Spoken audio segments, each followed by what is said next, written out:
sunod-sunod din duha ang angol, no? Narang ang mga personnel sa kini ang medical personnel sa City Disaster Risk Reduction Management Office o City Ambulance Metro Cebu o City of Cebu. Kini sunod-sunod din ginumag ko diri mismo sa barangay Bulaco mga kasupan, no? As of this time, duha ang gikatahong angol. So, dito ba ang balay? Ang kanyang estudyante mo. So, bono. Ang hita pa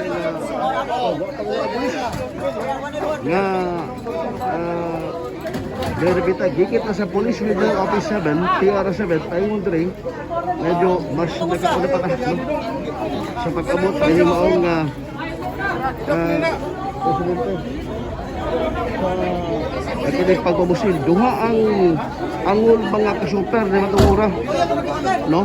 Unya nara po ang barangay ambulance mo cater ani mo ang wapag pulis.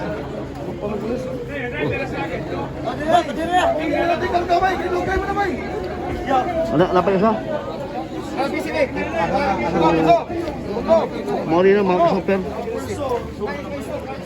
So, kini usag ang biktima lang sa kini ambulance niya ang usa napasunod gibahin mga igala. Wa pa tay eksakto nga kini ang information kalabot na sa kini nahitabog shooting o pagpabusil dire mismo sa barangay o sitio Kabangkalan, barangay Bulacau ning atog Black Best po.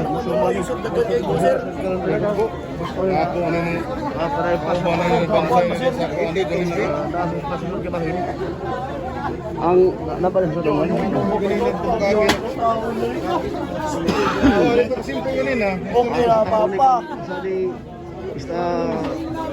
Usay sitwasyon ani mga kasuper nagkinibog pagpabusil nga nahitabo mga igala. Makarga pa ba? Ba makarga ta dong? Ha? Karga ta to lang daw. Ha? So money.